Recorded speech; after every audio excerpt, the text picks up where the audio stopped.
Hi hello నమస్తే అండి. మా రాజమండ్రి రుచిలోకి స్వాగతం. నేను మీ ఆశ. బాగున్నారా? ఈరోజు మనం ఆలస్యం చేయకుండా వీడియోలోకి వెళ్ళిపోదాం. జొన్న రవ్వతో కిచిడి. మనం మామూలుగా గోధుమ రవ్వతో చేసుకుంటాం కదా, అలాగే జొన్న రవ్వతో ట్రై చేయండి, చాలా బాగుంది. షుగర్ పేషెంట్లు ముఖ్యంగా వెజిటేబుల్ సలాడ్ అది తినకుండా మనం రవ్వతో కలిపి చేసేసుకుందాం, బాగుంటుంది.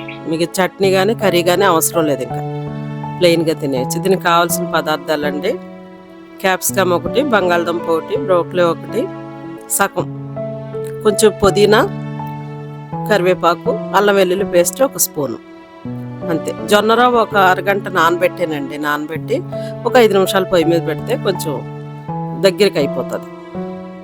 అది చేసుకుని పక్కన పెట్టుకోండి. సాల్ట్ ఏమీ ఎక్కర్లేదు, ఉట్టిదే. పక్కన పెట్టుకోండి. ఆ తర్వాత పొయ్యి మీద ఒక 2 స్పూన్లు ఆయిల్ పెట్టుకుని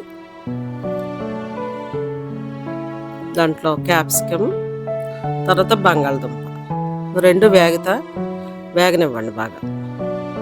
ఒక 5 నిమిషాలు వేగితే ఉడికిపోతుంది దుంప. మిగతాయన్నీ త్వరగా ఉడికిపోతాయి. పచ్చిమిర్చి ఒక 4, అల్లం వెల్లుల్లి పేస్ట్ ఒక స్పూను. ఒక 10 నిమిషాల్లో తయారైపోద్దండి. ట్రై చేయండి మీరు, చాలా బాగుంటుంది. టేస్ట్ కూడా చాలా బాగుంటుంది. పుదీనా కొంచెం స్పైసీగా ఉండడానికి, కరివేపాకు, బ్రోకలీ వేసేయండి. ఒక 5 నిమిషాలు వేయించాక మనం ఉడకబెట్టి పెట్టుకున్నాం కదా జొన్న రవ్వని, అది వేసేద్దాం. ఉడికిపోయినాయి, దగ్గరికి అయిపోయినాయి. సరే, ఆవిరికే ఉడికిపోతాయి, త్వరగా ఉడికిపోతాయి. మీరు వెజిటేబుల్ సలాడ్ అవి తినకుండా మనకు కావాల్సిన ఇవే కాకుండా కావాల్సిన వెజిటేబుల్స్ మీరు ఏం తింటారో అవి వాడచ్చు. తగినంత సాల్ట్, ముక్కలకు పట్టుకోవాలి కదా, ఇప్పుడే వేసేయండి. ఒక 2 నిమిషాలు అలా వేయించి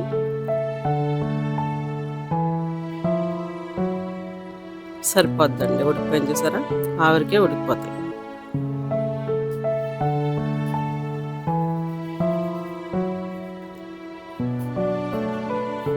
ఉడకపెట్టి పెట్టుకున్న జొన్న రవ్వ ఒక కప్పు.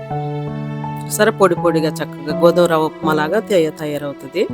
మధ్యాహ్నం మీల్కి షుగర్ పేషెంట్లకి చాలా మంచిది ఇది.